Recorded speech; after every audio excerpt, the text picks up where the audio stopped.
technically, then a speaker, the next day after a petition for disqualification is presented to him, in a day or two, he can say, I'm disqualifying you, right? Technically, a speaker may do that. That he can. I tell your Lordship the reason. I give your Lordship the reason. Supposing, the House is proceeding, a whip has been issued, and 12 people defy the whip. Just because these are live examples. 12 people defy the whip. No matter what's the need for a notice? It's on the record. It's like contempt in the face of the court. Exactly. It's on the record. Somebody files an application that I am seeking your removal. So under Naban area, he can't deal with it. It has one very important bearing. You only make that why do you attach the disability on the speaker the moment a notice under 179C can be given? The reason is that there is no real power or restraint on the speaker in proceeding with the greatest of alacrity on the disqualification. But on the other hand, when there is a disqualification, that seems to be the logic. That's right. But on the other hand, when there is a disqualification, he has to proceed with alacrity. Otherwise, the government will be toppled. There are two issues here. What has happened today is, somebody goes to Gujarat, goes to Assam, passes resolutions, removes people, and that is not considered to be disqualified. My learned brother just mentioned, if with his permission I'll share. It's not always that the speaker will act with alacrity to disqualify. In a given case, he will be sufficiently emboldened, or he may decide not to take a decision also. That's right, We have seen that in Goa, we have seen that in many other places. It works. It depends on who is in power. Exactly. So, therefore, you want to take an early decision. Court to lay down. It's very difficult because very difficult then. Very difficult. In fact, can schedule each case is a history in itself. So, therefore, to formulate a principle with respect to at what time the speaker is to act and lay down as a principle is difficult, but then legislatures and parliament has made rules with respect to when he should act. No, but discretion is a problem. In fact, one case he will act. The moment they are only concerned with one issue, whether at the time of issuance of notice the disqualification to preside occurs. That's the only issue we are concerned with. We're not concerned with any other issue. Probably only answer to it is whenever at whatever point of time the case is finally decided by the speaker, it will relate back. Yes. If it relates back, all this is irrelevant. No. If it relates back, all this is because even now. No, it won't relate. Taking this very case, Mr. Sibal, in the meantime, if he decides today if your argument is to be accepted, it always relates. But in the meantime, a legally elected government has been toppled by virtue of the fact that the disqualification has not been decided. Is it the fruits of the poisonous tree are being enjoyed by somebody else? I'm replying to your submission only. That it should relate back to that. I'm saying the answer. No, that's all right. But it may relate back after 2 years, relate back after 3 years. Relate back, because I argue in the context that your Lordship would then allow a disqualified MLA or MP to be able to do something. If it relates back, that is the person who is given the notice is himself disqualified. He can't, that is the context in which he is arguing. That your Lordship cannot then allow him to have the status of a person who is given notice. Well, let's take in this case Eknath Shinde, who is the Chief Minister. He is the first person, he is one of the 16. How will he going to relate back? In the meantime, a government has been toppled.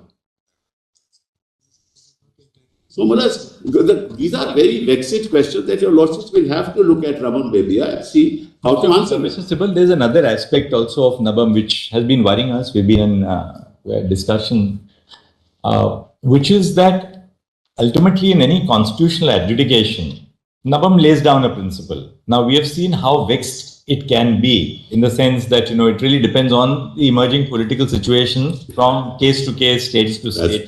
That's true. Now, Nabam has laid down a principle which is holding the field until today. Right. Before we decide to enter upon this to review the correctness of Nabam, we must also be clear that it, strictly speaking, arises in a case.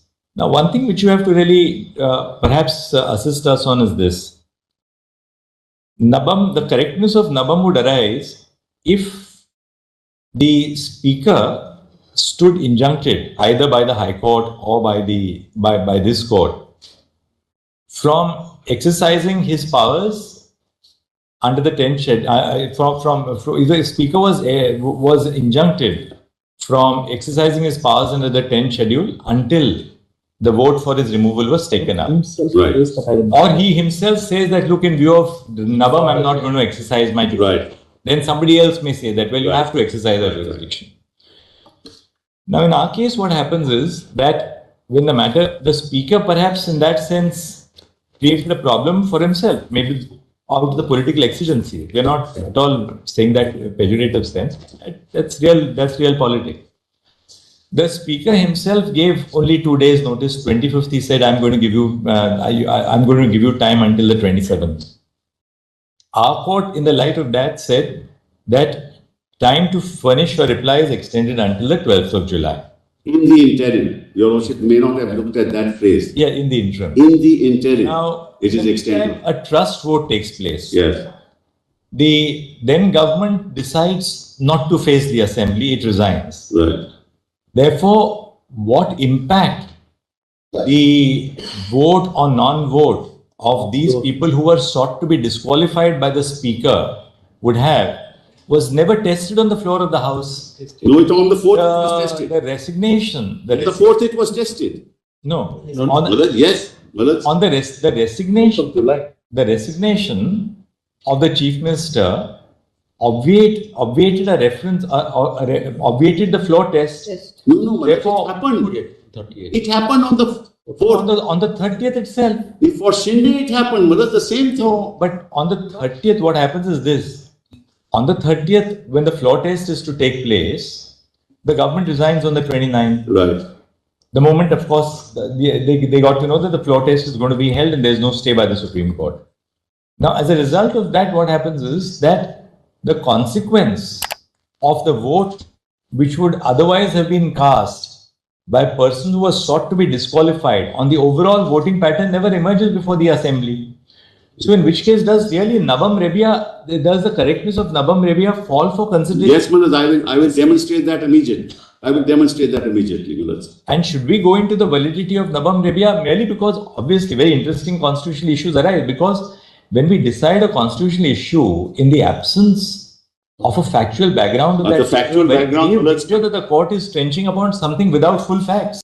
Situation where it's not really a case of an anti-defection.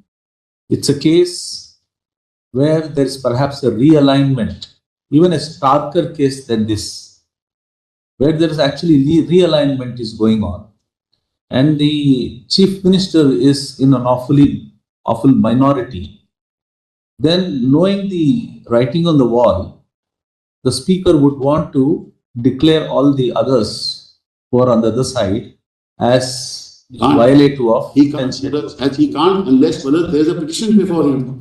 That's another. Yeah. Petition part of it is what you are saying. This application, this notice is actually not equivalent to a petition. We are on the interpretation. We are on the question of should the Speaker restrain or postpone it till some point of time. We are only on that question. In a situation like this, in order to preempt a situation, Speaker takes up the matter and immediately disqualifies them. Let me answer that. Very important question. Let me answer that. Mothers, let's now bifurcate these two. One, you can't have a notice before a petition for disqualification. That's one part. You can only have a notice after the petition for disqualification. Okay, that point is taken. Well, correct? Go to after the notice. What's the next now, supposing there's a notice after the petition of disqualification. In that event, everything would have happened already. Suppose there is the facts would have happened already, mothers, because the notice will have to be based on allegations. Situation where a notice is there. Take a situation. Assuming for a minute that this 20 instead of 21st, it's a 20th notice. Then what will happen? Not 20th, 24th. No, there is a notice on 10th schedule. Yes. Already given by one of the minority members. Okay. Then what will happen? I'll tell you, Lordships, what then the Speaker proceeds further to disqualify all of them. Why not? Because that's the law. That's why I said under the 10th schedule, there is no majority issue. There is only a merger issue. So therefore, there is no defense under the 10th schedule. About 2 days' time, he proceeds to consider the 10th schedule and immediately he passes. But Malaj, if out of 55 or 58, 40 are on the other side, it's covered by the 10th schedule. Because there's no defense. Whereas, as your lordship knows, under the 10th schedule, you are given only defenses. If there's a petition for disqualification, there is only a defense available. It was available under paragraph 3, 1/3 of the members of the legislative party decide to join the other. That was a defense available. We are 1/3. Right? Now, that also has gone. So there is no defense of saying, I am in majority. Your lordship is now taking a hard fact situation that the chief minister has lost confidence. Actually, he's only 50 people are, out of 50, 40 are on the other side. I assume that against myself. Right? Now, they are still subject to disqualification. So what? That's why, as I said, these majorities can't be decided in the legislature. What they'll have to do is go to the party, take over the party, throw him out, and come to the house. There before disqualification. All that time is not there. By the time they go to the party, to the election commission. That is why that is precisely my argument. Therefore, Mr. Sibal, your argument, stretched to its logical conclusion would mean this, that even if a chief minister of a party completely loses the confidence of his own party in the house, yes, whether he has a confidence or not cannot be tested on the floor of the house. It cannot be. Which means that, according to, therefore, that a chief minister and a willing ally in a speaker, the speaker will have to be with him. At least 2 people will have to be. You can support, because we are not dealing with a defection. No, I understand. Where you lose your own party, but then you can take it because you have lost your own party. I tell your lordships, then what will happen? It's very simple, then what will happen? Then what will happen is that under the schedule, the speaker will be removed. Without any other thing. The speaker a motion will be passed or whatever. The speaker may be removed and another speaker may be installed. But that's another issue. That situation has not arisen. At the moment, we are on what? From what date does the disqualification of the speaker commence? Important question, I'm talking. That's all. Now let me now read something with the Constitution itself. Yes. For a minute. No, I think you've now made your submissions on the reference or the lack of reference. Yes. I'm sorry. The same thing, whether the reference needs. Right. Now, just one other. Yes. Just one other thing. There's a judgment of the UP Allahabad High Court, 1964 judgment which deals with this issue, luckily. 64. And I tell your lordship what the judgment says. Then I give your lordship judgment. Yeah. Whereas there the question arose that a chairman of the Legislative Council was sought to be removed. Now, at the time when the notice was given, he was there presiding. At the time when a motion was moved, he was still presiding.